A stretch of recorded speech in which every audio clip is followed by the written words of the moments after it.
മാടപ്പിറാവിനെ പോൽ ആത്മാവിൻ ചില്ലകളിൽ ചേക്കേറി വീശണമേ. ഈശോ മിശിഹായ്ക്ക് സ്തുതിയായിരിക്കട്ടെ. പ്രിയ സഹോദരങ്ങളെ, എല്ലാവർക്കും സ്നേഹ വന്ദനം. പരിശുദ്ധാത്മ അഭിഷേകത്താൽ നിറഞ്ഞ നല്ലൊരു ദിവസം ഏറെ സ്നേഹത്തോടു കൂടി ഈശോയുടെ നാമത്തിൽ ആശംസിക്കുകയാണ്. പരിശുദ്ധാത്മാവ് നമ്മളെ കൂടുതൽ തീക്ഷ്ണതയോടെ മുന്നോട്ട് നീങ്ങുവാൻ ശക്തിപ്പെടുത്തട്ടെ, അനുഗ്രഹിക്കട്ടെ എന്ന് ആത്മാർത്ഥമായി നമുക്ക് ആഗ്രഹിക്കാം, പ്രാർത്ഥിക്കാം. ആ ഒരു പ്രാർത്ഥനയോടുകൂടി പരിശുദ്ധാത്മാവിനെ നമുക്ക് നമ്മുടെ ജീവിതത്തിലേക്ക് സ്നേഹപൂർവ്വം ക്ഷണിക്കുകയും ചെയ്യാം. പരിശുദ്ധാത്മാവേ വരണമേ എന്ന് നമുക്ക് ആത്മാർത്ഥമായി ആഗ്രഹത്തോടെ പ്രാർത്ഥിക്കാം. അമ്മ മാധ്യസ്ഥം തേടി നമുക്ക് ഇന്നത്തിൻ്റെ ഈ ശുശ്രൂഷ ആരംഭിക്കാം. നന്മ നിറഞ്ഞ മറിയമേ സ്വസ്തി, കർത്താവ് അങ്ങയോടുകൂടെ സ്ത്രീകളിൽ അങ്ങ് അനുഗ്രഹിക്കപ്പെട്ടവളാകുന്നു. അങ്ങയുടെ ഉദരത്തിൻ ഫലമായി ഈശോ അനുഗ്രഹിക്കപ്പെട്ടവനാകുന്നു. തമ്പുരാൻ്റെ അമ്മേ, പാപികളായ ഞങ്ങൾക്ക് വേണ്ടി ഇപ്പോഴും ഞങ്ങളുടെ മരണസമയത്തും തമ്പുരാൻ്റെ അപേക്ഷിക്കണമേ. ആമേൻ.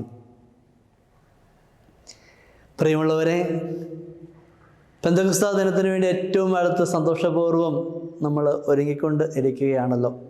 ഈ ദിവസങ്ങൾ കൂടുതൽ ശക്തി നിറഞ്ഞതും ഊർജ്ജസ്വലവുമാകട്ടെ എന്ന് ആത്മാർത്ഥമായി ആഗ്രഹിക്കുന്നു, പ്രാർത്ഥിക്കുന്നു. ഇനി നമ്മൾ ദൈവഭയം എന്ന പരിശുദ്ധാത്മ ദാനത്തെക്കുറിച്ചാണ് നമ്മൾ ചിന്തിക്കുക. നമ്മൾ ഈ ധ്യാന യാത്ര ആരംഭിച്ച ദിവസം നമ്മൾ കണ്ടിരുന്നു, നമ്മുടെ ജീവിതത്തെ നയിക്കേണ്ട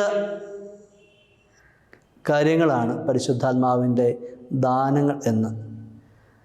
ദൈവഭയം എന്ന് പറയുന്നതും നമ്മുടെ ജീവിതത്തെ കൂടുതൽ കൃപയോടെ മുന്നോട്ട് നയിക്കുവാനായിട്ട് അനുഗ്രഹമായി സ്വർഗം തരുന്ന ദാനമാണ്.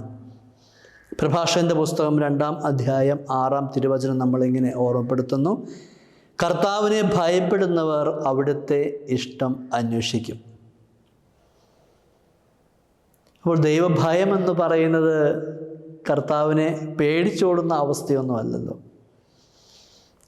അത് അല്ല എന്ന് വ്യക്തമായി നമുക്ക് അറിയുകയും ചെയ്യാം. ദൈവഭയം എന്ന് പറഞ്ഞാൽ എന്താ? സ്നേഹത്തോടെ നമ്മെ സൃഷ്ടിക്കുകയും കരുണയോടെ പരിപാലിക്കുകയും സദാ കാത്ത് സംരക്ഷിച്ച് കൊണ്ടു നടക്കുകയും ചെയ്യുന്ന ദൈവത്തോടുള്ള ഭക്തിയാദരവാണ്, ആ സ്നേഹമാണ് ദൈവഭയം എന്ന് പറയുന്നത്. അതുകൊണ്ട് തന്നെ ഒരു പാപം ചെയ്തു പോലും ദൈവത്തെ വേദനിപ്പിക്കുകയില്ല എന്ന പുത്ര സഹജമായ ഒരു ഉറപ്പോടുകൂടി തമ്പുരാൻ്റെ മുന്നിൽ ആഗ്രഹിക്കുന്നതാണ് ദൈവഭയം എന്ന് പറയുന്നതാണ്. അതുകൊണ്ട് സഹോദരങ്ങളെ, ഭയപ്പെട്ട് ആവലപ്പെട്ട് നിൽക്കുന്ന അവസ്ഥയ്ക്കും അപ്പുറത്തേക്ക് ഈ ഒരു അഗാധമായ ബന്ധത്തിൻ്റെ നിറവാണ് ദൈവഭയം എന്ന ദാനം നമ്മുടെയൊക്കെ ജീവിതത്തിലേക്ക്, ഹൃദയത്തിലേക്ക് നൽകുവാനായിട്ട് ആഗ്രഹിക്കുക. പരിശുദ്ധാത്മാവ് അതാണ് ആഗ്രഹിക്കുന്നത്. ഭയപ്പെടുത്തുന്ന ദൈവമല്ല ഒരിക്കലും തമ്പുരാൻ. പരിശുദ്ധാത്മാവ് ഭയപ്പെടുത്തി കാര്യങ്ങൾ ചെയ്യാനായിട്ട് ആഗ്രഹിക്കുന്നവരുമല്ല.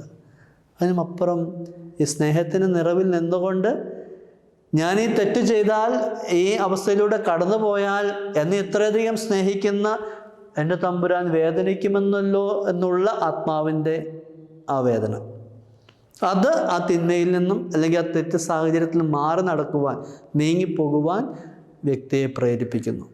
അത് ആ വ്യക്തിയുടെ ജീവിതത്തിന് അനുഗ്രഹമായി മാറുകയും ചെയ്യുന്നു.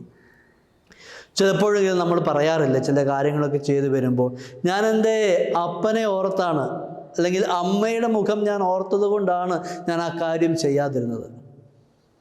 അവരെ പേടിപ്പിച്ചിട്ടാണോ? ഒരിക്കലുമല്ല. അതിനപ്പുറത്തേക്ക് അവരോടുള്ള സ്നേഹം ഈ ഒരു തിന്മയിലേക്ക് അല്ലെങ്കിൽ ഈ ഒരു അനുഗ്രഹമല്ലാത്ത കാര്യം ചെയ്യാതിരിക്കാൻ, ആ തിന്മയിലേക്ക് ചായാതിരിക്കാൻ നമുക്ക് കരുത്തു തന്നു. ആ സാഹചര്യത്തിൽ നമ്മളെ കൈപിടിച്ചു. ആ ഒരു ഓർമ്മ നമുക്ക് ബലമായി മാറി എന്ന് പറഞ്ഞതുപോലെയാണ് ദൈവഭയം നമ്മളെ കൂടുതൽ വിശുദ്ധിയിൽ ജീവിക്കാൻ, നന്മയിൽ ജീവിക്കാൻ, പാപത്തിൽ നിന്ന് അകന്ന് ജീവിക്കാൻ കൂടുതൽ ദൈവോന്മുഖമായി ജീവിക്കുവാൻ നമുക്ക് കരുത്തു തരുന്നത്. അതുകൊണ്ട് ഇന്നിൻ്റെ നമ്മുടെ ഏറ്റവും വലിയ പ്രാർത്ഥന അതാവട്ടെ. ദൈവഭയം കൊണ്ട് നിറഞ്ഞ്, ദൈവ ശക്തി കൊണ്ട് നിറഞ്ഞ് മുന്നോട്ട് നീങ്ങാൻ കൃപ തരണമേ എന്ന്. കഴിഞ്ഞ ദിവസം നമ്മൾ ദൈവഭക്തിയെപ്പറ്റി കണ്ടെടുത്ത് നമ്മൾ വായിച്ചത് ദൈവഭക്തി ദൈവ ഭയത്തിലേക്ക് നമ്മളെ നയിക്കുന്നു എന്നുള്ളതാണ്. അപ്പോൾ അതുകൊണ്ട് തന്നെ പ്രിയപ്പെട്ടവരെ, പരിശുദ്ധാത്മാവിൻ്റെ ഈ ദാനങ്ങളെയെല്ലാം ഒന്ന് ചേർത്ത് വെച്ച് നമ്മൾ നോക്കിയാൽ ഒന്നിനോട് ഇഴചേർന്നിരിക്കുന്നതാണ്. ഒന്നിനെ മാറ്റിവെച്ച് പോകാൻ നമുക്ക് സാധിക്കുകയില്ല. അപ്പോൾ ഈ കാര്യങ്ങളെല്ലാം കൂടി, ഈ 7 കാര്യങ്ങളും 7 ദാനങ്ങളും നമ്മുടെ ജീവിതത്തെ, സ്വർഗോന്മുഖമായുള്ള നമ്മുടെ യാത്രയെ, നമ്മുടെ ഈ ആത്മീയ യാത്രയെ ശക്തിപ്പെടുത്തുകയും കരുത്തുറ്റതാക്കുകയും തീർക്കുന്നു. അതുപോലെ തന്നെ നമ്മുടെ ഈ ഭൂമിയിലെ സഭയിലെ നമ്മുടെ ഈ ആത്മീയ യാത്രയെ സഹോദര സ്നേഹം കൊണ്ട് നിറഞ്ഞും പരസ്പരം പങ്കുവെച്ച് മുന്നോട്ട് നീങ്ങുവാൻ, പരസ്പരം കരുതി വിശ്വാസത്തിൽ അടിയുറച്ച് മുന്നോട്ട് നീങ്ങുവാൻ പരിശുദ്ധാത്മാവിൻ്റെ ദാനങ്ങൾ നമുക്ക് കരുത്തും ബലവും കൃപയുമായി ഭവിക്കുകയും ചെയ്യുന്നു. അതുകൊണ്ട് ഈ ദിവസങ്ങൾ, ഇനി ഏതാനും ദിവസങ്ങൾ മാത്രമേ നമ്മൾ പെന്തക്കോസ്ത ദിനത്തിലേക്കുള്ളൂ. ഈ ദിനങ്ങൾ കൂടുതൽ അനുഗ്രഹമാക്കി മാറ്റുവാൻ പരിശുദ്ധാത്മാവ് കൃപയേകട്ടെ, നമ്മൾ ഓരോരുത്തരെയും അനുഗ്രഹിക്കട്ടെ എന്ന് ആത്മാർത്ഥമായി ആഗ്രഹത്തോടെ പ്രാർത്ഥിക്കുന്നു.